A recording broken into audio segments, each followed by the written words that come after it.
Bienvenue dans Pouvoir Caché, le podcast sororal et en puissance 1. Je suis Noélie Salguera, coach business et leadership féminin et j'aide les entrepreneurs à affirmer leur leadership de manière badass et à faire exploser leur biz grâce à des stratégies adaptées. Dans ce podcast, j'explore les pouvoirs cachés des femmes en allant de la confiance en soi à l'entrepreneuriat, du marketing à la spiritualité, du féminisme à la maternité ou encore de la manifestation au rapport au corps et à la sensualité dans le but de t'aider à découvrir tes pouvoirs cachés et à les assumer pleinement. Alors sur ce, installe-toi confortablement et je te souhaite une merveilleuse écoute. Hello tout le monde, j'espère que vous allez bien. Je suis trop contente de vous retrouver dans ce tout nouvel épisode de podcast. J'ai l'impression de dire ça à chaque fois, mais c'est juste un bonheur en fait de vous partager ces épisodes de podcast. Donc voilà, que voulez-vous que je vous dise? Puis en plus, j'adore quand c'est des interviews et d'autant plus quand c'est des interviews avec des femmes que j'adore, que j'apprécie. Et c'est le cas aujourd'hui puisque j'ai eu la chance de recevoir Alice Delvar que j'ai rencontrée à Bali il y a quelques mois. Pour vous raconter, on s'est rencontrés au restaurant, on est allés dîner, on a eu une discussion trop intéressante axée sur le business et puis sur ce qu'on faisait chacune l'une et l'autre et tout ça parce qu'on se découvrait et ça a été une discussion trop intéressante, d'autant plus que Alice est coach en liberté financière, donc un sujet qui me parle énormément. Donc, je suis trop contente de vous partager cet épisode de podcast aujourd'hui dans lequel elle va nous expliquer un petit peu ce que c'est que la liberté financière, comment est-ce qu'elle investit son argent pour pouvoir justement être libre financièrement, de pouvoir voyager, de pouvoir kiffer sa vie et tout. On a parlé aussi un petit peu des croyances limitantes qui tournent autour de l'argent forcément parce que ça revient beaucoup, de sa manière de voir la liberté financière aussi avec pas que le côté très concret, pratico-pratique, etc., technique, et tout en termes d'investissement immobilier, en bourse, en termes de business et tout, mais plus aussi l'aspect mindset, spirituel, développement personnel, parce que c'est quelque chose qui est hyper important. C'est en lien avec notre vision, notre engagement, notre mindset et ça fait partie des piliers qu'elle utilise à l'intérieur de sa méthode. Donc voilà, un épisode de podcast hyper inspirant qui j'espère vous donnera l'opportunité d'avoir des petits déclics ou peut-être de vous poser des questions et si c'est le cas, n'hésitez pas à contacter Alice, il y aura toutes ces informations dans la barre de description de cet épisode.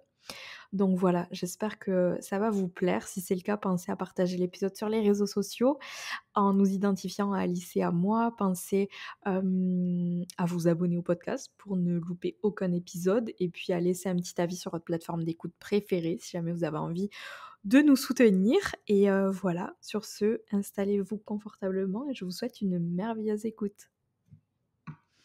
Alice, bienvenue sur le podcast Pouvoir Caché. Je suis trop contente de te retrouver aujourd'hui, quelques mois, quelques semaines après qu'on se soit croisés à Bali. Comment est-ce que tu vas? Bah écoute, ravie d'être là également. Je reprends mon souffle. Je reprends mon souffle pour être honnête. C'était 3 semaines hyper intenses depuis du coup le retour de Bali avec le lancement de mon programme d'accompagnement, mais aussi le lancement d'un nouveau business sur lequel je travaille.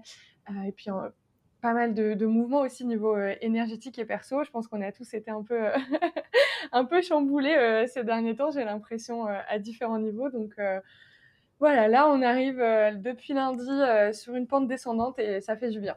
Mmh.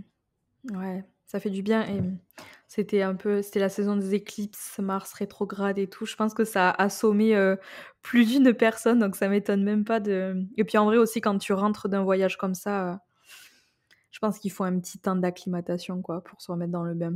Ouais, c'est ça, c'est retour à l'environnement classique, on va dire. Donc déjà, c'est pas évident. Et puis quand on vient rajouter surcharge business, surcharge perso, tout ça Mmh. dessus, voilà. Mais comme toujours dans la vie d'entrepreneur, hein, c'est des Ouais. phases, c'est des cycles et on fait avec. Complètement, ouais. Mais du coup, pour toutes les personnes qui vont écouter cet épisode aujourd'hui et qui te connaissent pas, est-ce que tu peux te présenter? Alors, nous dire du coup ce que tu fais dans la vie, tout ça, mais au-delà de ça aussi nous dire qui est-ce que tu es toi, Alice, en tant qu'être humain, indépendamment de ce que tu fais dans la vie. Yes, carrément. Donc moi, je m'appelle Alice, j'ai 28 ans, j'habite à Lille. J'ai toujours vécu et grandi dans le Nord, même si je voyage beaucoup depuis que enfin depuis que j'en ai la possibilité et les moyens, donc que je suis indépendante financièrement, on va dire. Côté être humain, je suis une personne qui aime beaucoup voyager, beaucoup lire, beaucoup apprendre, beaucoup partager. Je suis vraiment passionnée par le fonctionnement de l'humain, en fait, de comprendre, au-delà de comment moi je fonctionne, comment chacun fonctionne. Je trouve que l'humain, c'est vraiment une merveille de technologie, si on peut dire ça.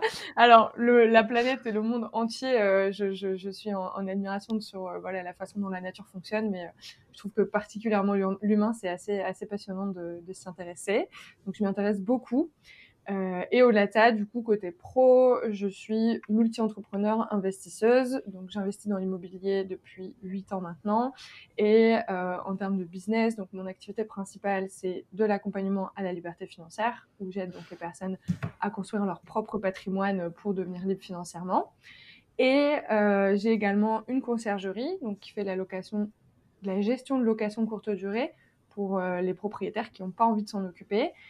Et j'ai également une marque de e-commerce autour des superfoods qu'on est en train de développer avec mon chéri. OK, c'est ça le nouveau Voilà. business dont tu parlais? Alors là, le nouveau business qui m'a beaucoup occupée, c'était la conciergerie, OK. parce qu'on a une dizaine d'appartements qui sont rentrés d'un coup et moi, j'ai toujours géré mes locations perso, solo, mais là, c'est vrai que c'est du x10 quoi. Mmh. Ça a Ouais. été du x10 sur la charge de taf et tout. Sur la marque de superfood, alors ça s'appelle Prana Plants. Pour l'instant, on vend que du cacao et l'objectif, c'est en 2024 de pouvoir développer la largeur de la gamme aussi, mais on n'a pas encore rentré dans le vif du sujet sur ça. OK, bah, trouve que des trucs, trop excitants. Tu dit, Carrément. dans ta présentation, tu as dit que, bah, tu peux voyager et tout depuis que tu es indépendante financièrement et après tu as dit que tu étais coach en liberté financière. Est-ce qu'on peut un petit peu définir ce que ça veut dire pour les gens qui nous écoutent, tu vois? Et qui sont là en mode parce que le terme de liberté financière et avoir envie d'être indépendant financièrement, c'est un peu, utilisé à toutes les sauces, on l'entend un petit peu, partout. J'ai l'impression que ça veut dire des choses différentes pour, beaucoup de personnes. Du coup, pour toi, comment est-ce que tu aimerais le définir? Et est-ce que c'est différent pour toi la liberté financière et l'indépendance financière? Ouais, carrément, c'est différent pour moi. Alors là, dans ce contexte-là et dans cette phrase-là, je voulais dire, à partir du moment où je ne dépendais plus de ma mère, Mmh. pour payer, mon loyer et mes courses. Mmh. Et c'est là que j'ai commencé à voyager. Mais sinon, c'est vrai que ouais, pour moi, en fait, c'est un peu ça. Pour moi, l'indépendance financière, c'est être en capacité de générer ses propres revenus et de subvenir à ses besoins de manière indépendante. Donc, c'est-à-dire qu'on ne dépend pas de quelqu'un. Donc, c'est pas nos parents qui payent nos courses, on n'a pas forcément besoin d'aide extérieure, etc. Ça, c'est un stade que, je pense, une grande partie de la population atteint à l'âge adulte, hein, quoi, parce que pour moi, la plupart des gens sont indépendants financièrement. La liberté financière, pour moi, c'est encore le step, on va dire, un peu au-dessus. C'est vraiment aller chercher le fait que les rentrées d'argent ne dépendent pas de notre temps de travail et de ce qu'on fait de nos journées. Et que notre style de vie, et encore une fois, là, je ne parle pas forcément de charge minimum de payer son loyer, payer ses courses, mais vraiment le style de vie qu'on décide de mener, soit permis par différentes sources de revenus qui ne dépendent pas du fait que nous, on soit en train de travailler à temps plein ou Mmh. activement, on va dire. Donc Ouais. voilà. Ouais, c'est trop intéressant. Je trouve que c'est important de le redéfinir et c'est quoi un petit peu toi ton parcours finalement? Parce que tu t'es présenté, mais qu'est-ce qui a fait toi que qu'est-ce qui t'a poussé en fait à aller sur ce chemin-là, et à t'intéresser à la liberté financière, à devenir coach dans ce domaine et cetera? Mmh. Alors, dans l'ordre de mon parcours personnel, on va dire que c'est un peu un enchaînement de choses qui m'ont amenée. Après, avec le recul, je me rends compte qu'il y a eu vraiment des déclics un peu, tu vois, qui n'ont pas été conscientisés sur le moment, mais qui m'ont poussée dans une direction ou dans une autre. Mais pour la petite anecdote, quand j'étais petite et qu'on allait chez mes grands-parents, on passait, donc je vis dans le nord, et on passait à côté d'une ancienne usine de chicorée désaffectée. Donc c'était un grand bâtiment et tout, et à chaque fois qu'on passait devant, je disais à ma mère: «Mais quand je serai grande, je le rachèterai et je ferai des appartements dedans». Et je devais avoir 10 ans, donc je ne sais pas de où ça sort, mais ça fait longtemps que c'est C'est là. ouf. Hem Ouais, en fait, à l'époque, et ça reste toujours un projet de cœur que j'aimerais réaliser un jour, mais à l'époque, je voulais en faire des appartements pour les immigrés, parce que j'habite près de Calais, et en fait, on voyait tout le temps des gens en fait dans la rue qui galéraient, qui étaient pas d'ici, tu vois, et qui étaient à la rue, et c'était un peu horrible. Et donc, je m'étais dit, mais je ferai un truc où ils auront des appartements et ils auront un travail à l'intérieur, comme ça, ils pourront payer et tout. Donc là, j'étais déjà partie en mode de genre, je veux entreprendre, je veux faire de l'immobilier et je veux que ça ait un impact, tu vois. C'était la petite graine, elle était déjà plantée. Donc voilà, bref, peu importe, après tout ça, bon, bah, j'ai 10 ans, donc ça s'est pas réalisé à ce Mmh. moment-là, mais après, voilà, j'ai un peu suivi la voie qu'on m'a, entre guillemets, montrée. Donc j'ai fait, voilà, j'ai fait mes études. Je suis partie après le lycée en médecine parce que c'était un peu un rêve de mon grand-père de me voir devenir médecin comme lui. Il était décédé à ce moment-là, donc c'était aussi un peu un hommage, tu vois, de me dire Mmh. bon, il attendait ça de moi, je vais y aller. Je me suis jamais trop posé la question parce que j'avais toujours été persuadée que je voulais faire ça. Et quand je suis arrivée en études de médecine, je me suis dit ah non, je suis pas au bon endroit du tout, ça va pas le faire. Donc j'ai quand même fait mes 2 premières années de médecine, et en fait à la moitié, moitié plus de ma deuxième première année, mon oncle est décédé, donc le frère de ma mère, d'un accident de moto à 45 ans. Et mon oncle, il vivait la vie qui était pour moi à l'époque le truc vraiment de rêve, le goal, le life goal, tu vois. Il habite en Nouvelle-Calédonie, donc Ah au ouais. soleil, tu sais. On adore. Il était à son compte. Ouais, carrément. Et en fait, c'est marrant, tu vois, de voir comment aujourd'hui j'en arrive à suivre aussi un peu ce chemin-là. Mmh, carrément. Mais à cette époque-là, c'était tellement loin pour moi, tu vois. C'était un objectif, mais c'était, je vois pas comment, dans la vie dans laquelle je suis aujourd'hui, à 18 ans, un jour, je pourrais avoir une vie de liberté comme il a lui. Donc c'était, il était à son compte. Le soir, il faisait du kite avant d'aller prendre l'apéro. Le week-end, il partait soit en bateau, soit en moto. Enfin, tu vois, c'était vraiment la vie de kiff, tu vois. Mmh. Et, et je pense que le fait que ça s'arrête de manière si abrupte comme ça m'a un peu mis une claque de, ben, en fait, Alice, t'as pas toute la vie devant toi. Enfin, t'as toute la vie devant toi, mais dans un sens, tu sais Ouais. pas combien de temps ça va Ouais. durer. Là, ça fait 2 ans que tu chiales tous les jours parce que tu fais des études qui te mettent une pression de dingue et que t'aimes pas. Bah, peut-être qu'il va falloir reprendre, reprendre les bonnes décisions, Mmh. et puis on voir ce que tu veux faire, quoi. Donc à ce moment-là, l'été, pendant les jobs étudiants, je bossais en banque, parce que mon grand-père a toujours été banquier et ça m'a toujours intéressé de voir un petit peu ce que c'était. Donc à ce moment-là, je me dis: «Beh, en fait, je m'éclate tellement l'été, à la banque que je veux faire ça. Je veux faire ça, si c'est pas médecine, c'est ça», et du coup, je pars, à la fin de ma deuxième première année ratée, hein, parce que j'ai quand même re-raté le concours évidemment, on va pas se cacher, j'ai pas eu le concours, à ce moment-là. Je m'étais dit: «Bah, dans le pire des cas, je veux juste faire dentaire», parce que ça a l'air moins compliqué, moins de stress que médecin, et en fait, j'ai quand même pas eu dentaire. Donc sur le moment, évidemment, coup dur. Avec le recul, merci l'univers, quoi, parce que, Mmh. c'est tellement éloigné de là où je me sens à ma place aujourd'hui que, voilà, fallait que ça arrive, quoi. Tu vois? Et donc du coup, je me dis: «Bon, j'ai envie de partir en banque, mais un BTS banque, c'est quand même assez fermé parce que je suis formée qu'à un seul métier, donc je pars en Ouais. BUT GEA, gestion des entreprises et des administrations.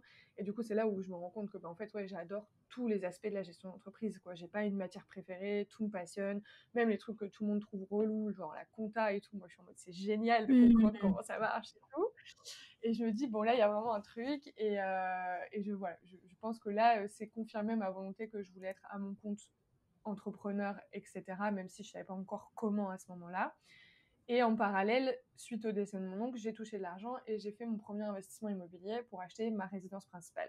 Parce qu'à ce moment-là, j'étais en alternance, donc c'était bon, je peux pas tout claquer en faisant un tour du monde. Qu'est-ce que je fais de plus intelligent vu que je suis coincée à Lille? Je ne peux pas bouger, j'ai un contrat, j'ai un patron qui m'attend demain matin. Donc j'ai acheté ma résidence principale, et c'est comme ça qu'en fait j'ai mis un pied dans l'immobilier, et où je me suis dit: «Mais en fait, ça peut pas s'arrêter à un. C'est pas drôle si Mmh. ça s'arrête à un appart, ta résidence principale et basta». Et donc c'est là où j'ai commencé à me former, et puis, bref, une chose menant à une autre, je me suis découvert une vraie passion pour le sujet, quoi. Waouh! C'est ouf.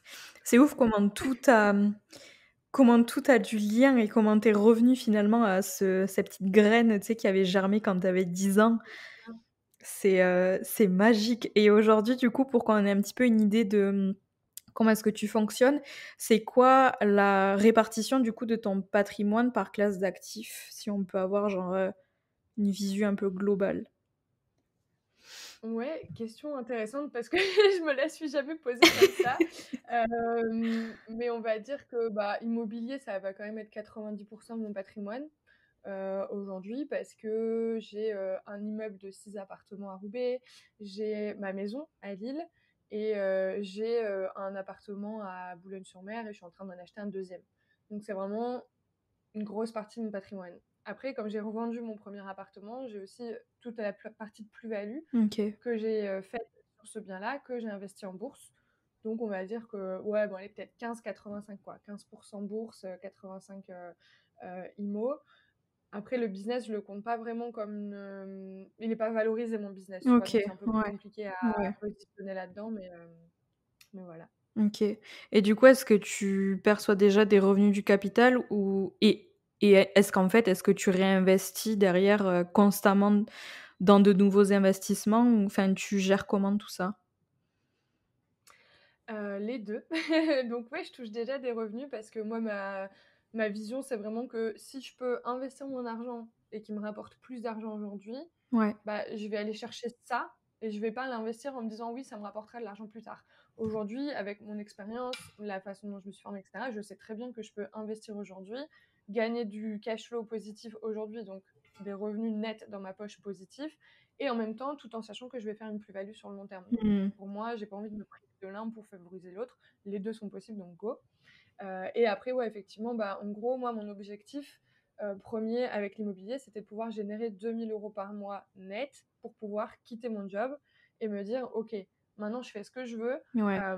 Dans le pire scénario, j'ai quand même, mes 2 000 € qui tombent et je paye mes charges, mes courses, même un peu de voyage et cetera et après, du coup, j'ai pas cette pression financière pour aller développer mes autres business et développer Ouais. d'autres trucs que j'ai envie de faire par passion et pas, pour payer mes factures à la fin du mois, quoi. Ouais, ouais, bien sûr. Donc voilà. C'est trop intéressant parce que du coup, mensuellement, du coup, c'est quoi la proportion en termes peut-être de pourcentage qui provient de ton business et ce qui provient de tes investissements? Et en termes, tu sais, d'argent qui te permet de vivre aujourd'hui? Ouais.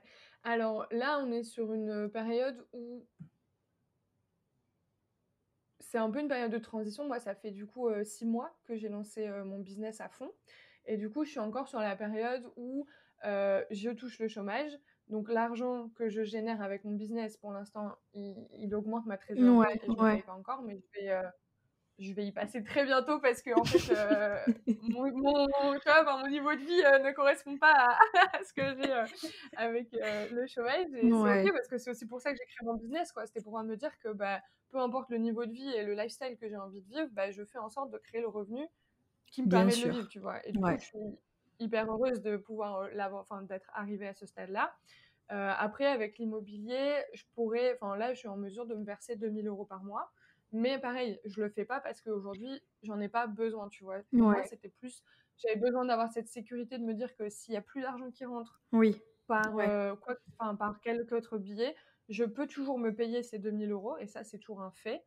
Mais aujourd'hui, je j'en ai pas besoin, donc je le fais pas. Je vais plutôt préférer me payer par le business parce que le business, j'ai une plus grosse marge entre ma trésor et ce que je peux me payer que, ou l'immobilier, c'est vraiment je me verserai, bah, quasiment 100 de du bénéfice, Ouais. toutes charges Ouais, déduites, si je voulais me verser 2 000 € par mois, tu vois? ouais, bien sûr. Et je suis allée creuser un peu sur ton site, du coup. Dans ta présentation, tu dis que, tu as mis 7 ans entre ton premier investissement et le premier palier de ta liberté financière. Ça veut dire quoi? C'est quoi ce premier palier de liberté financière? Bah, c'était ça, c'était 2 000 € par mois pour me dire: «Je quitte mon job sans avoir peur de manquer d'argent», en fait. Ouais. C'était vraiment cette idée-là et j'ai mis 7 ans parce que voilà, quand j'ai commencé, j'étais jeune. Je me suis jamais formée parce qu'à l'époque, j'avais jamais trouvé de enfin, je me suis jamais formée. J'ai jamais payé une formation Mmh. pour l'immobilier. Je me suis formée par les livres, par Ouais. les rencontres, les échanges, machin et cetera, mais plus sur le terrain et en autodidacte Et j'ai jamais été accompagnée parce que aussi à cette époque-là, ça n'existait pas autant qu'aujourd'hui. Il y a 7 ans, toutes les formations en immobilier qu'on peut Ouais, bien voir sûr, aujourd'hui, ouais. elles sortaient à peine de terre et c'était un peu, c'était très, marketing masculin, du rouge, du noir, Mmh vas-y, on va mh. faire, des gros projets, machin, enfin voilà et ça me parlait déjà pas trop à l'époque ce genre de Ouais. message. Donc ça m'a pris 7 ans, mais voilà, c'est pour ça que je dis toujours, mon cas perso n'est pas un exemple, tu vois? Mon cas perso, pour moi, c'était un peu mon brouillon pour me OK. permettre Ouais. aujourd'hui de pouvoir accompagner au mieux d'autres personnes dessus, quoi. J'adore cette vision. Mais du coup, quand même, ces temps, est-ce que ça t'a paru long? Il s'est passé quoi dans ta tête? Parce qu'en termes de mental, tu sais, pour te dire, «Je continue, j'ai cette vision, truc machin», est-ce que dans ces Mmh. 7 ans, est-ce que ça t'a paru être, un défi? Il s'est passé quoi dans ta tête? Mmh. En fait, j'ai pas eu l'objectif d'être libre financièrement pendant les 7 ans. OK. Quand mon oncle, il est décédé, je me suis dit: «Bah, il va falloir que je trouve un moyen de profiter de la vie plus rapidement et mieux, que, bah, ce que je vois autour de moi, les adultes dans la vie, adulte, ça me donnait pas du tout envie de vivre ce genre de vie-là, donc je me suis dit: «Il va falloir que je trouve un moyen». Mais à ce moment-là, moi, j'étais, du coup, en DUT en alternance. Après, j'ai fait un bachelor en alternance et après j'ai fait une école, enfin un master en école de commerce en alternance et du coup, à ce moment-là, bah, j'étais un peu prise dans, mon, cycle d'études, dans, il faut avoir un master, pour, bah, voilà, la reconnaissance sur le marché du travail, pour faire plaisir à la famille aussi, on va pas se le cacher et cetera et donc du coup, bah, j'étais en mode, en fait, un peu tunnel de toute façon. Mon objectif à ce moment-là, c'était juste d'avoir des tafs, dans lesquels, je m'épanouissais, d'être, bah, j'ai toujours été relativement bien payée, mais en même temps en alternance parce que j'ai commencé en travaillant dans la fonction publique et fun fact, la fonction publique paye mieux en alternance que la fonction privée.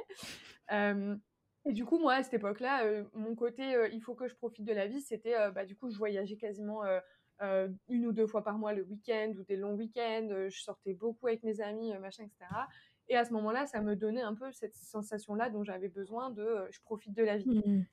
Bon, je pense qu'on est plus ou moins tous un peu passés par cette case-là de, bah, de toute façon, c'est on fait un peu «comme tout le monde» entre guillemets parce que, bah, si tout le monde fait ça, c'est que c'est ça la solution pour Ouais. bien, pour se sentir bien, pour s'épanouir, avoir une vie sociale, machin et cetera et jusqu'au moment où, bah, j'ai eu un peu une prise de conscience, un peu, chiffrée mais violente, c'était, je me suis rendu compte que je dépensais plus d'argent dans les bars que dans mon loyer et là, je me suis dit: «Alice, Tu déconnes. wake up!»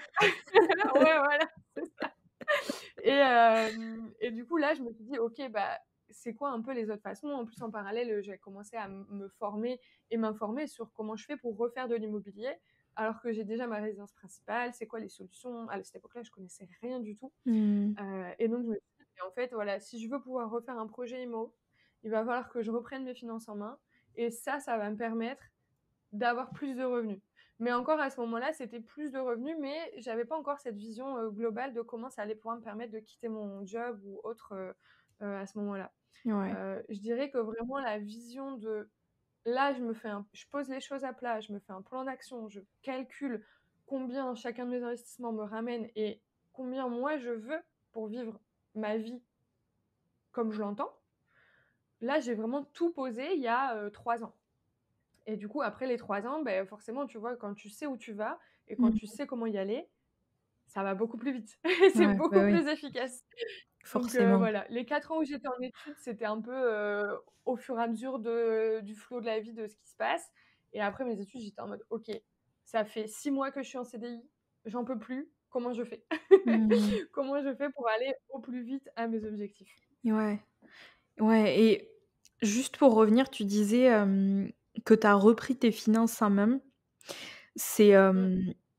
on entend beaucoup aussi ce mot. Toi, ça s'est passé comment concrètement pour toi, dans ton cas à toi? Tu as fait quoi Mmh. pour reprendre tes finances en main? Mmh.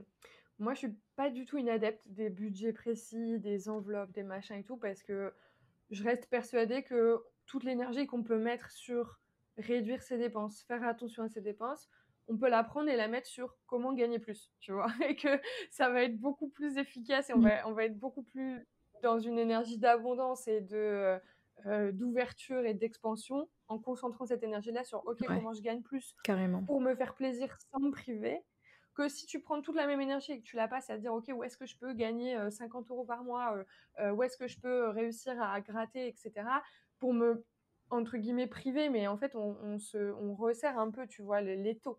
Il y a On plus n'est de pas en train de dire frustration, est-ce ouais. qu'elle fait. Exactement. Donc, moi, ma technique, et c'est aussi celle que j'enseigne aujourd'hui à mes élèves que je forme, etc., c'est prendre conscience, en fait. C'est vraiment dépenser en conscience et Mmh. c'est se dire, OK, déjà, je vais me mettre en face à face avec mes finances et regarder comment je dépense mon argent et me dire, bah, par rapport à mes objectifs de vie, est-ce que la façon dont je dépense mon argent me sert ou me dessert? Et si ça me sert, eh bah, très bien, je continue comme ça. Si ça correspond, voilà, si ça me permet d'avoir un lifestyle que j'apprécie aujourd'hui, tout en portant et en favorisant la réalisation de mes projets futurs, tout va bien, tu vois? Et c'est pas, il y a pas toujours besoin de réajuster. Par contre, si, quand je regarde mes dépenses, je me dis: «Mais en fait, je favorise trop le plaisir, instantané et du coup, je sacrifie mon futur», bon, là, il va falloir, se poser les bonnes questions et se dire: «OK, ben, qu'est-ce que je fais juste un peu par habitude ou par facilité, qui pourrait avoir un impact minime si je l'arrêtais dans ma vie aujourd'hui, mais par contre avoir un vrai impact positif sur ma capacité à financer, des projets, à créer une épargne de précaution, à investir en bourse, et cetera». Ouais. Quand tu quand tu parles, tu le côté, tu sais, hyper, pratico-pratique, concret, truc machin, mais tu as aussi le côté, plus, spirituel slash développement personnel et on en avait parlé parce qu'on est un peu pareil sur ce côté-là en mode, la tête dans les nuages, mais les pieds quand même bien ancrés sur terre et ça fait partie aussi de ta méthode un petit peu puisque tu proposes une approche qui englobe justement à la fois le côté, hyper concret, terre à terre, mais aussi un autre plan, on va dire, plus, hem, mental, travail sur soi, spirituel aussi un petit peu. Est-ce que tu peux nous expliquer pourquoi est-ce que pour toi, ces 2 dimensions, elles sont importantes pour atteindre la liberté financière? Ben en fait, pour moi, la liberté financière, c'est un peu l'étiquette, le nom qu'on met dessus, mais en soi, derrière, ce qu'il y a vraiment, c'est vivre une vie en équilibre selon nos propres règles et qu'on choisit. Et ça pour, que ce soit bénéfique pour soi et que ça puisse être pérenne dans le temps, il faut forcément que ce soit un équilibre entre le spirituel et le matériel. Parce que tu peux faire 5 ans d'investissement IMO où tu es à fond, tu charbonnes comme une malade et en fait te retrouver avec 100 lots immobiliers et super, tu auras coché une case qui est hyper impressionnante. Mais si derrière, ça te crée une charge mentale de ouf, que tu n'as plus de temps pour toi, que tu as complètement perdu de vue tes objectifs de lifestyle parce que tu t'es dit non, il faut que je taffe, machin et tout, ben en fait, on perd tout le sens de pourquoi on fait de l'argent, en fait. C'est tout revient au why, tu vois, enfin, que ce soit dans le business, mais que ce soit aussi dans la vie, c'est pourquoi je fais ce que je fais. Et si tu fais ce que tu fais que pour l'argent, ben, il y a un total déséquilibre entre bah, les aspects matériels et spirituels de la vie. Parce que qu'on le veuille ou non, l'ordre des choses, il fonctionne comme ça. L'ordre des choses, c'est l'équilibre dans la vie, Mmh. dans l'univers, à tous les niveaux. Et donc, au niveau personnel, on ne peut pas se battre contre ça. Et du coup, si on est dans un excès du côté matériel ou dans un excès du côté spirituel, hein, si on est trop perché, qu'on fait aucun effort pour construire un patrimoine ou des bases financières solides, etc., il y aura toujours des déséquilibres et des problèmes qui viendront. Ils seront différents. Si tu es dans l'excès matériel, bah, tu vas courir au burn-out, tu vas perdre de sens dans ta vie, tu vas avoir tous ces problèmes-là qui vont être un peu des appels à l'aide de ton âme, entre guillemets, de genre coucou, je suis là, reviens à toi et reviens à ce qui est important dans la vie. Et dans le sens inverse, si tu es trop dans le spirituel et que tu vas pas construire cette liberté financière, bah, tu seras toujours dans la peur du manque, tu seras toujours dans le au jour le jour, il y aura pas de stabilité en fait dans ce que tu proposes et ça pourra, enfin ce que tu proposes et même dans ce que tu vis, et ça aura aussi un impact négatif dans le sens où il y aura toujours cette énergie un peu compliquée parce que qu'on le veuille ou non, on vit dans un monde régi par l'argent quoi, et si Mmh. on n'a pas d'argent, on sera toujours en galère et ça c'est sûr. Alors, à moins d'être complètement moine bouddhiste et d'être voilà, un peu déconnecté de la réalité, je pense que 90% des personnes, au moins en France, et qui nous écoutent aujourd'hui, bah, sont intégrées dans ce système de il faut payer nos courses avec de l'argent, il faut payer notre loyer avec de l'argent. Donc Ouais, déjà là, il faut forcément trouver l'équilibre, quoi. ouais, non, c'est clair et c'est trop important de le rappeler, je trouve et il y a un truc qui fait partie du coup de ta méthode et on en avait parlé, je me souviens quand on avait discuté, au resto quand on avait mangé ensemble, hem, c'est l'importance de la vision, en fait. Si tu as pas de vision, en fait, pourquoi est-ce que tu fais les choses derrière? C'est quoi le sens, Mmh, tu vois? carrément. C'est vraiment le même le fondement, en fait, la 1re Mmh, étape, en fait, avant ouais. même de commencer à investir. C'est pourquoi tu investis? Parce qu'il y a 2 aspects à ça. Donc déjà, il y a le besoin de sens. Enfin, on est des humains, on a besoin de savoir pourquoi on fait les choses, même sur du long terme pour garder, comme tu disais, la motivation et le fait de continuer à avancer. Moi, ce qui me permet de continuer à avancer, même quand c'est difficile, même quand j'ai des dégâts des eaux, dans un appart, que j'ai un locataire qui me fait chier dans un autre, mais c'est parce que ma vision, elle est tellement plus, grande Ouais. que ça, que, bah, au final, de gérer mes petites galères au quotidien, ça vaut carrément le coup pour ce que ça me permet de faire derrière. Et Mmh donc c'est mh. pour ça que moi, tous mes élèves, avant même qu'on commence à parler de leurs investissements, je les fais travailler sur leur vision et sur, beh, pourquoi vous faites ça? Et le montant qu'on va aller chercher de revenus passifs grâce aux investissements, il est corrélé directement à la vision. Donc Ouais. c'est quoi la vie de tes rêves? Et ensuite, combien tu as besoin pour vivre cette vie-là? Et pas l'inverse, tu vois? Combien tu as besoin et du coup, quand tu auras cet argent-là, qu'est-ce que tu feras? Mmh. Non, c'est vraiment le sens inverse, qui est le plus, pour moi en tout cas, le plus naturel, quoi. Ouais.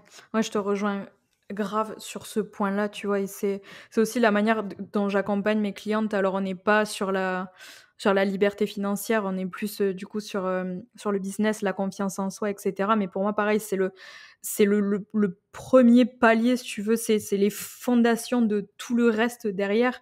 Mais il y a quelque part aussi, tu vois, j'avais envie de te poser la question que je vais te poser parce que quand tu définis ta vision, souvent, il y a un truc qui te bloque, tu sais, à définir ta vision un petit peu, ambitieuse et ça va être les croyances limitantes. Est-ce que toi, tu as remarqué des croyances limitantes un petit peu qui reviennent, que tu as pu observer chez tes clients et qui les empêchent peut-être des fois, tu vois, de soit de définir une vision, tu vois, qui les fait vraiment kiffer ou alors d'atteindre leurs objectifs financiers aussi tout bêtement?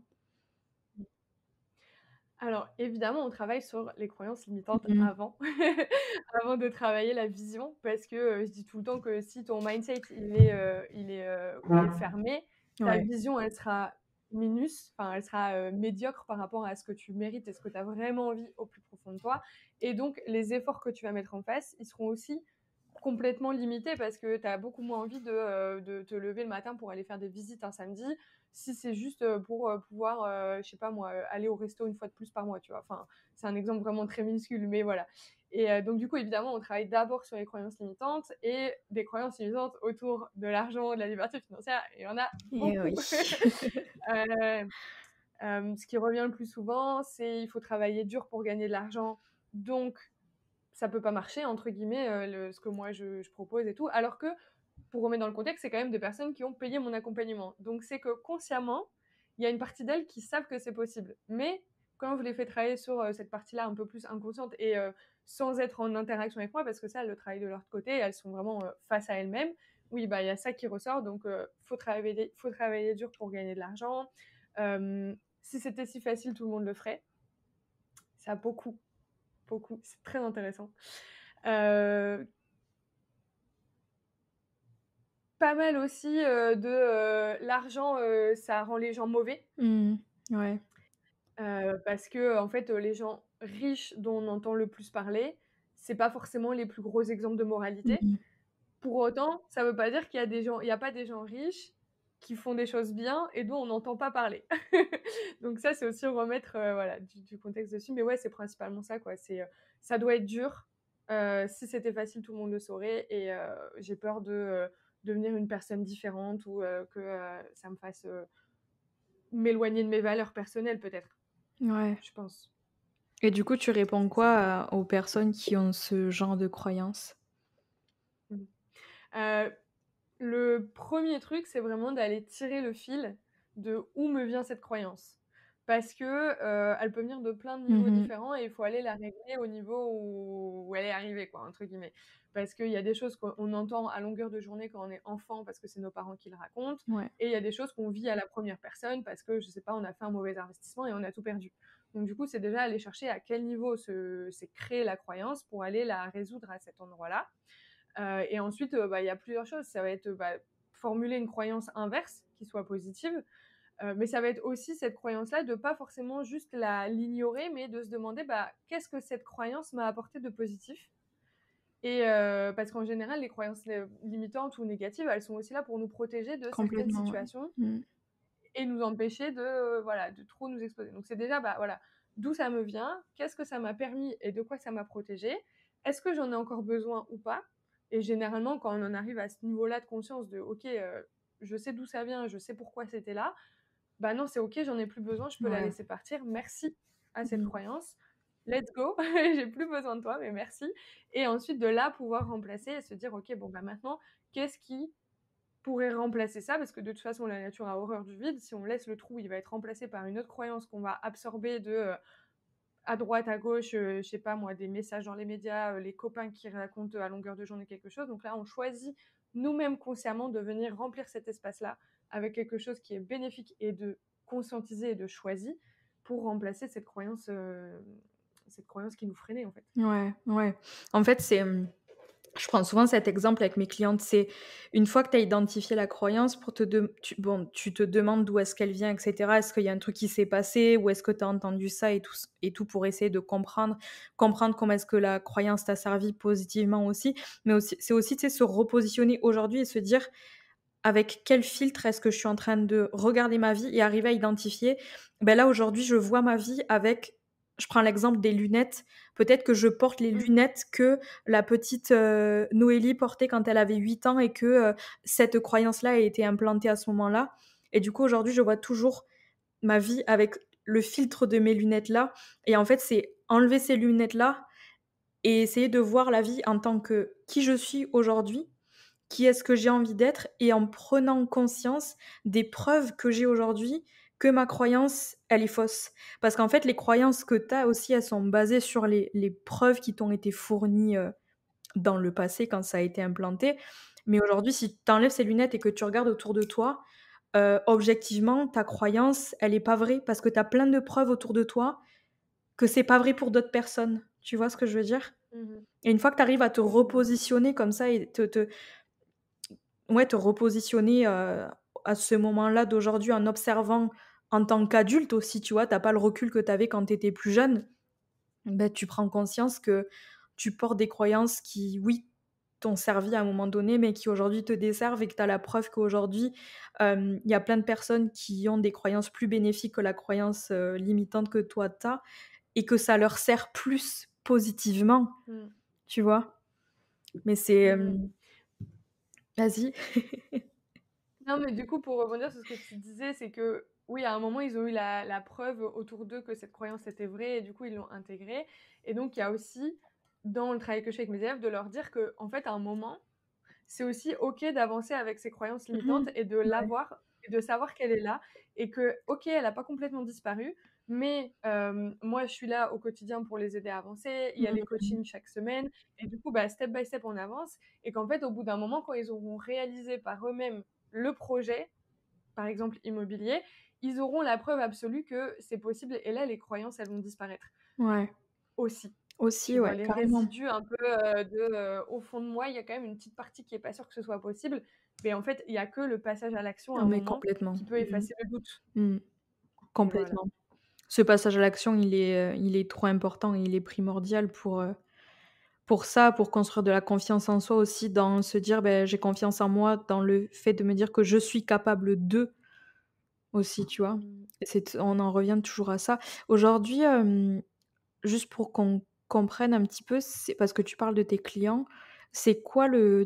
le profil de personnes que tu accompagnes?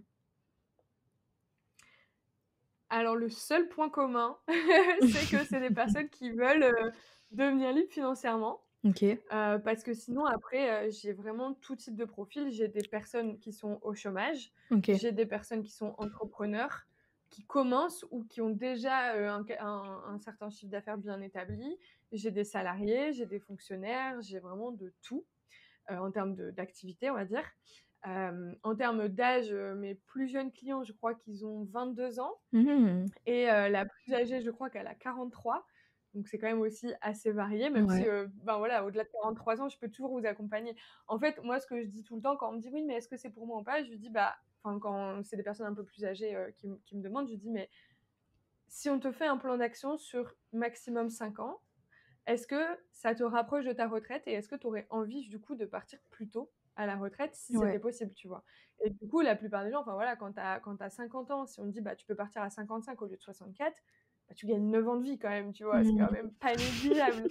Hem, Sachant que le niveau de revenu qu'on va générer avec la liberté financière, c'est nous qui le choisissons. C'est pas, par rapport à combien j'ai gagné toute ma vie, du coup, je serai, bloquée à vie avec un niveau de retraite qui sera largement inférieur et qui me permettra à peine de m'en sortir, chaque mois pour payer mes charges, machin et cetera, tu vois? Ouais. Donc voilà, en termes d'âge, ça s'adresse vraiment à tout le monde. J'ai des femmes, des hommes, j'ai des personnes qui ont des enfants, j'en ai qui en ont pas, vraiment il y a pas de «critères» entre guillemets pour devenir libre financièrement. Parce que, tu vois, la question qu'on me pose aussi, sur les personnes qui sont au chômage, en fait, il y a tellement d'étapes, comme on le disait déjà jusque-là, tu vois? Il y a tellement d'étapes avant d'en arriver au moment où tu vas faire ton premier chèque de 100-150 000 € pour acheter un bien immobilier, que, bah, oui, même si tu es au chômage et que tu as un peu d'argent de côté et que tu es en train de chercher, ton nouveau job ou même que tu es complètement paumé dans ta vie, bah, c'est aussi le bon moment de prendre du recul et de faire toute l'introspection que moi je propose aussi dans les piliers spirituels Ouais. qui font partie de la méthode. Parce que, bah, en fait, ça va aussi peut-être réorienter quel type de job tu vas chercher, comment tu vas, gérer ton argent une fois que tu auras à nouveau des revenus. Tout ce qui est plan d'action aussi, ça peut être mis en place avant même que tu aies un revenu parce que justement, une fois que l'argent y rentre, tu peux déjà passer à l'action si tu es déjà préparé. Enfin voilà, tu vois, il y a tout un tas de trucs, qui fait que, beh, la préparation qu'il y a avant l'investissement, elle peut se faire, peu importe ton âge, peu importe ta situation pro, peu importe, tes objectifs aussi. Ouais. Ouais, tu pas besoin d'attendre que ce soit vraiment le bon moment. Tu peux faire un travail aussi en amont pour te préparer, à. C'est trop bien C'est ça. ça. Ouais. Parce qu'en fait, ça de limiter, en fait, les personnes que j'accompagne, ça reviendrait à dire: il y a que les personnes qui ont un certain niveau de revenu ou un certain âge qui peuvent devenir libres financièrement. Et Mmh. moi, je suis totalement pas alignée avec ça. Je pense vraiment que on peut te prendre de là où tu es et avec tes propres ressources personnelles, extérieures, financières, de tout ce que tu veux et mettre en place un plan d'action qui part de ta situation actuelle pour arriver à la situation de ta liberté selon tes propres critères, tu vois? Ouais. Peut-être que ça prendra plus ou moins de temps, mais il y a toujours une solution, tu vois? Il y a toujours une Mmh. solution ou plusieurs solutions et on va aller, construire ensemble, celle qui est la plus pertinente pour toi, quoi. Ouais. Putain, c'est génial. C'est quoi le message, Alice, que tu as envie de faire passer aux gens qui nous écoutent aujourd'hui? Si tu avais un message que tu as envie que les gens retiennent en t'écoutant? Que tout est possible, que vraiment tout est possible et que, ta situation actuelle ne définit pas ta situation future, ni ce qui est possible pour toi. Et ça, c'est hyper important de l'intégrer et de pas limiter ses potentiels futurs par rapport à notre situation actuelle, mais à l'inverse, se dire: «C'est quoi le futur que je veux atteindre?» et là, se mettre, en état de marche pour aller chercher les ressources qu'il faut pour y arriver. Mmh. Ouais, je te rejoins trop. C'est trop, trop bien. Merci. Et du coup, pour, les gens qui nous écoutent, tu vois, qui se disent: «Ouais, j'aimerais bien, peut-être travailler avec Alice, découvrir ce qu'elle fait et tout ça». Heu, Déjà, je vais mettre toutes tes informations, donc il y aura tous les liens de Alice dans la description de l'épisode, donc vous pourrez aller jeter un coup d'œil. Mais du coup, pour les gens, tu vois, qui vont te découvrir avec cet épisode et qui ont envie de mettre un premier pied dans tout ça, tu leur conseilles de commencer par où par rapport aux offres que tu as? Peut-être par rapport, je sais pas si tu as des offres gratuites et cetera, tu leur commences de commencer où avec toi? Mmh. Je pense que ça dépend où est-ce qu'on en est dans la réflexion. Si on en est au stade de: «Ouais, de toute façon, c'est impossible», je conseille ma masterclass sur comment faire 1 500 € par mois de 3 manières différentes, et où là, je présente, 3 scénarios autour du secteur de l'immobilier, mais un qui est business, un qui est long terme et un qui est, de l'achat-revente. Donc en OK. gros, qui correspond à littéralement 3 types de profils complètement différents. L'un, c'est, si tu es salarié et que tu as une capacité d'emprunt. L'autre, c'est si tu as de l'argent de côté, mais tu as pas de situation stable ou de CDI. Et l'autre qui est, voilà, si tu as vraiment ni l'un ni l'autre, tu as ni capacité d'emprunt, ni d'argent de côté, bah, tu peux aussi démarrer de zéro, en fait. Et du coup, celle-là, elle vient vraiment montrer, comment, de ta situation, il y a toujours un scénario qui va pouvoir, te correspondre. Si on est déjà en train de se dire non mais moi je sais que la liberté financière ça m'intéresse, etc. Là j'ai un workbook en fait sur 7 étapes pour justement venir prémâcher un peu le travail, mettre de l'ordre dans ok c'est quoi pour moi la liberté financière et c'est quoi les étapes et machin, etc. Donc ça c'est encore quelque chose de gratuit. Et ensuite, si là vous êtes vraiment déjà à l'étape où vous êtes prêt à vous dire ok maintenant c'est mon objectif de vie, c'est ma priorité, je veux pas je veux pas me dire que une autre réalité est possible pour moi et je veux pas lâcher, je veux y aller, je veux être accompagnée, formée, suivie et entourée. Là, il y a la méthode libre qui est du coup vraiment la méthode complète d'accompagnement qui est accessible à vie, parce que je le dis tout le temps, mais la liberté financière, c'est pas un sprint, c'est pas genre de maintenant à dans un an, c'est vraiment un style de vie et du coup, bah, tout ce qui est communauté, formation, accompagnement, c'est pas des choses qui doivent s'arrêter parce que une fois qu'on est rentré dedans, on aura toujours besoin de retrouver des ressources pour continuer d'avancer. Et donc ça, c'est vraiment mon programme signature d'accompagnement sur la liberté financière. Ok, trop ouf, trop bien. Comment ça fonctionne à l'intérieur de ton accompagnement du coup? Comment est-ce que tu organises tout ça pour accompagner tes clients? Alors, il y a plusieurs aspects. Il y a l'aspect formation en ligne pour que chacun ait les bases théoriques et qu'on parle tous le même langage et qu'on sache tous dans quoi on s'embarque. Parce qu'un projet IMO, même avant de le démarrer, pour moi, il y a des bases à comprendre et à connaître voilà, sur la fiscalité, sur les recherches, sur le calcul de la rentabilité, etc. Et du coup, la partie formation, elle est en 2 parties. Première partie, c'est tout ce qui est pilier spirituel, donc le mindset, la vision et l'engagement personnel dans la démarche de liberté. Et le deuxième bloc, c'est les piliers matériels, donc immobilier, bourse et business. Donc tout ça, voilà, il y a la formation vidéo. Il y a aussi à côté tout ce qui est communauté. Donc sur tous les membres en fait de la méthode se retrouvent sur un Discord avec des canaux dédiés à chaque sujet. On discute voilà, au quotidien des projets de chacun. Tout le monde est là pour s'encourager. On a aussi des rencontres en présentiel parce que moi, je suis vraiment très fan de voir les gens en vrai dès que c'est possible.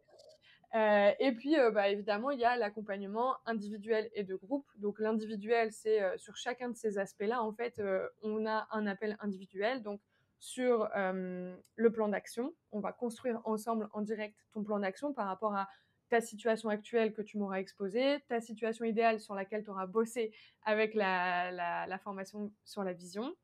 Après, il y a un coaching individuel sur la stratégie IMO, il y a un coaching individuel sur la stratégie business, il y a un coaching individuel sur le mindset, et il y a un appel un peu de bienvenue au tout début pour que moi je puisse comprendre en fait comment chacun fonctionne et du coup mieux coacher aussi par la suite dedans. Et ensuite, coaching de groupe. Il y a beaucoup de choses, hein. C'est toujours compliqué quand je raconte ma méthode parce qu'elle est Non, très, c'est très clair. ça part un peu dans tous les sens, mais ok, bah super.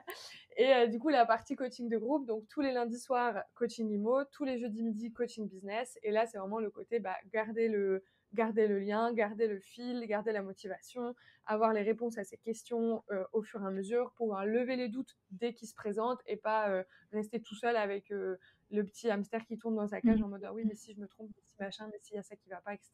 Ouais.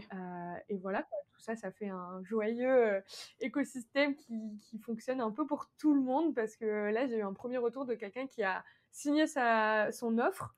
Je l'ai pas encore vu en coaching, donc elle avait besoin Ah vraiment que de oui, la partie ouais. théorique et des outils, parce que je propose aussi des outils de calcul de rentabilité, de suivi de recherche et tout, enfin tout ce qui peut simplifier la vie.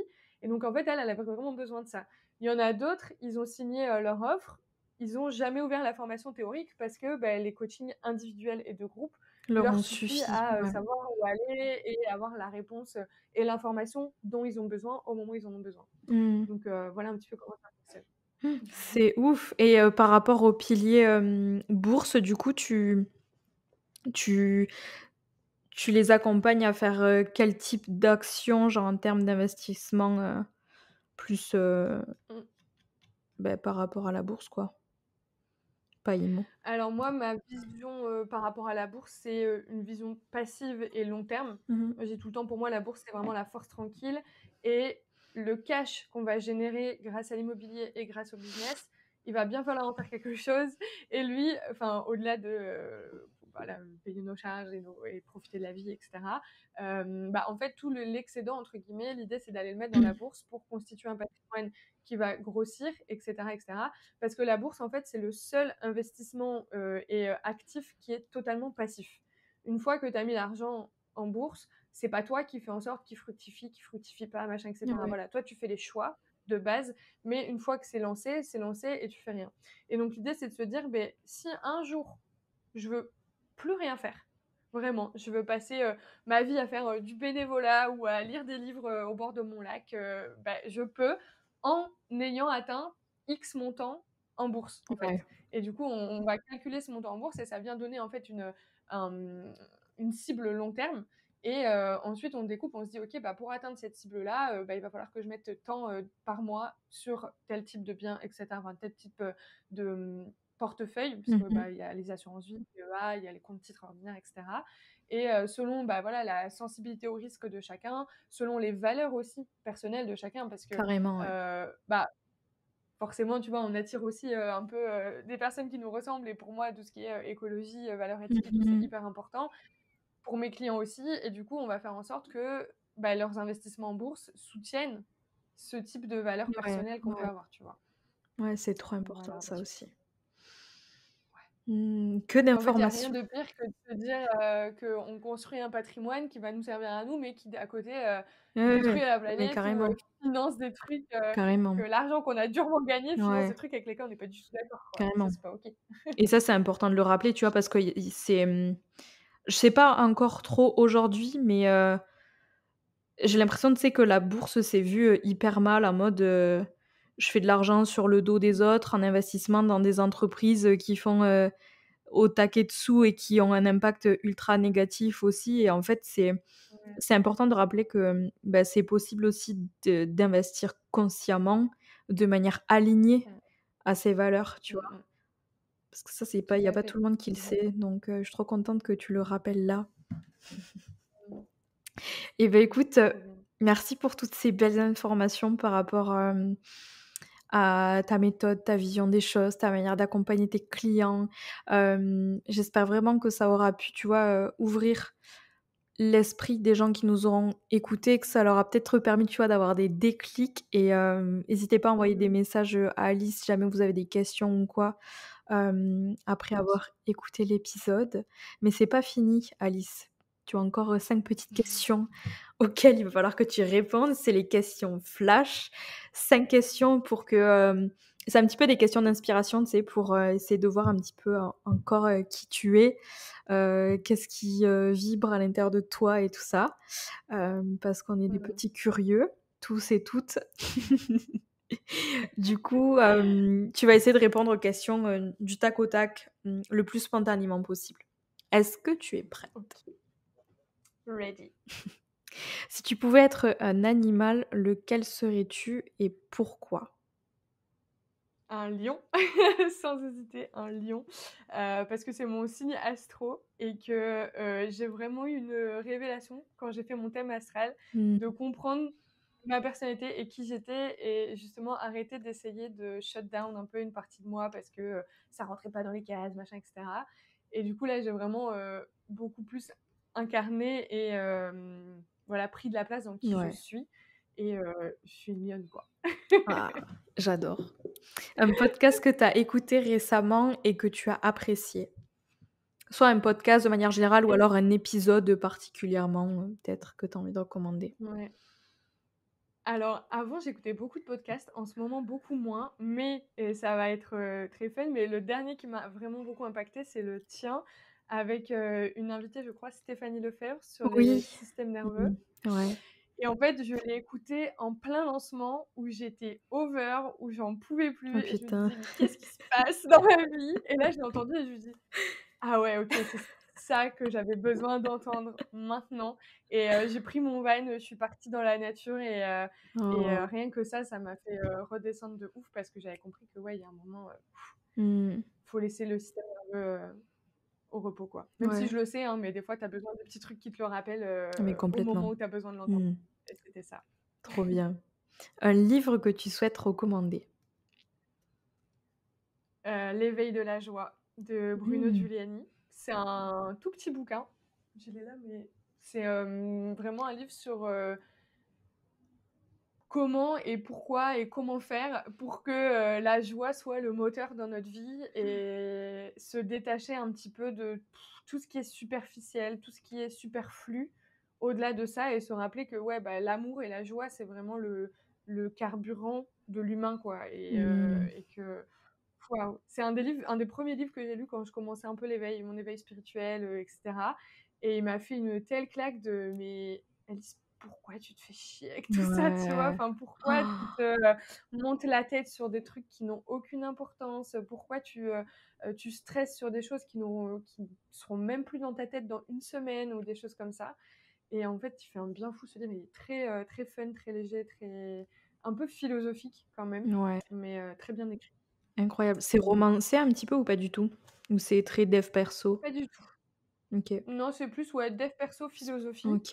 mais c'est vraiment bien écrit. Il y a aussi pas mal d'exemples. Il y a aussi, hem, voilà, si vous le lisez, vous la lirez, mais il y a un moment une méditation sur la gratitude qui est amenée d'une manière totalement différente de toutes les méditations sur la Mmh gratitude mh. que j'ai pu entendre et la première fois que je l'ai faite, j'en pleurais quoi, à chaudes larmes Ah de: «Oh ouais, là là, mais en fait la vie est trop belle, pourquoi on se casse la tête? Tout est déjà là» tout est si et simple. ouais. Ouais, c'est ça. Ah Tout est si simple j'adore. quand on le rend pas compliqué. Mmh. Ouais, carrément. Oh là là, j'aime trop. C'est Bah, ça. je mettrai de toute façon les infos dans la barre de description si jamais il y en a qui ont envie d'aller, découvrir ce livre. Ton mantra dans la Trop vie? chouette.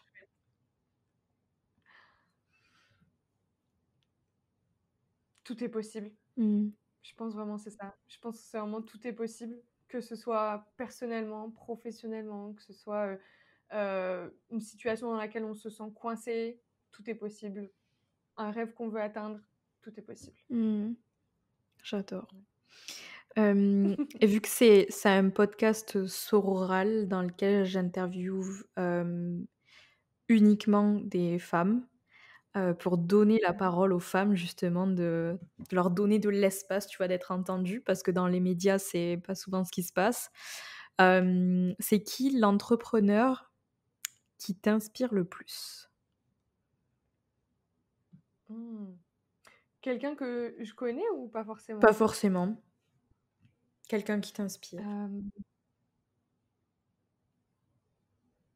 C'est une super bonne question. Je pense que c'est un ensemble de plein de choses chez plein de personnes. Tu vois, moi, je suis plus comme ça en mode genre: «Ah tiens, OK. ça chez elle, ça m'inspire, ça chez elle, ça m'inspire». Il y a une personne qui me vient tout de suite, et qui est pas du tout une personne, connue, mais qui est une amie très chère à mon cœur et qui est, Cilia, qui est une maman, qui a 2 enfants et qui est un peu dans la même démarche que moi, en fait, de créer sa liberté pour, Mmh. justement pouvoir, se détacher de toutes, les contraintes ou les injonctions et cetera. Donc Cilia Voigrand sur Insta qui m'inspire beaucoup dans sa résilience et sa capacité à faire tout ce qu'elle fait, même si, entre guillemets, «elle était déjà un peu bien établie dans sa vie machin» et qu'elle a décidé de, voilà, changer de voie, changer de façon de faire les choses et elle se donne pas d'excuses, quoi. Elle sait qu'elle veut y arriver et elle y va, peu importe, voilà, ce qui a à se passer. Et une autre, si je peux me permettre une deuxième parce qu'en Vas-y, fait, je t'en prie. en en parlant, du coup, une autre entrepreneure qui m'inspire beaucoup, c'est, aussi une amie, qui est Manon Vercouter et qui est une, thérapeute holistique aussi. On a aussi cette approche, bah, un peu commune avec Ouais. toi aussi de, équilibre, spirituel et matériel et qui est du coup particulièrement coach pour les entrepreneurs, mais qui a un gros focus sur tout ce qui est transgénérationnel et systémique. Et pour moi, ça a été la découverte de ma Mmh. vie de, comprendre, voilà, les systèmes desquels on fait partie, qu'ils soient conscients, inconscients, qu'ils soient familiaux, qu'ils soient, archétypaux Ouais. ou à tout niveau, en fait et de venir, en fait, toujours, voilà, dérouler la pelote de laine, pour aller, dénouer le nœud qu'il faut dénouer là où il faut le dénouer et ça, elle est très forte. Mmh. Incroyable, c'est un sujet qui est vraiment trop passionnant. J'avais interviewé une psycho je sais jamais comment on dit, genre psychothérapeute clinicienne, si je me trompe pas, qui est OK. spécialisée dans la psychogénéalogie sur le podcast et ça avait été, c'est un épisode qui a énormément plu aux auditeurs, aux auditrices Ouais. parce que, enfin, c'est un truc, je pense, auquel, bah, tout le monde peut s'identifier, tu vois? Quand tu commences à te poser des questions sur, d'où te viennent certains schémas répétitifs, qu'est-ce qui t'a été Mmh. transmis de ta famille et tout et Ouais. ouais, je te rejoins, c'est un sujet qui est trop intéressant. Mmh. Merci Alice pour, cet échange, passionné et passionnant, pour la générosité de ton partage, ta belle énergie et juste, bah, en vrai, bah, merci d'avoir, accepté mon invitation pour venir diffuser, ton message qui est, hyper inspirant et au-delà de ça, hyper important, tu vois? Je pense que c'est quelque chose qu'il faut entendre et ton «tout est possible», tu vois? Justement, je trouve qu'il résume, trop bien cet épisode, quoi et j'espère que c'est cette petite pépite, tu vois, d'information que les gens vont repartir avec laquelle les gens vont Mmh. repartir en ayant écouté cet épisode de podcast donc merci beaucoup Alice. Et ben, merci à toi, merci pour l'opportunité et puis, bah, merci pour aussi tous les parcours et toutes les femmes incroyables que tu nous fais découvrir avec, ton podcast. Merci Alice et merci à toutes celles et ceux qui nous ont écoutés aujourd'hui et sur ce, je vous dis à dans une semaine pour un nouvel épisode. Ciao, ciao.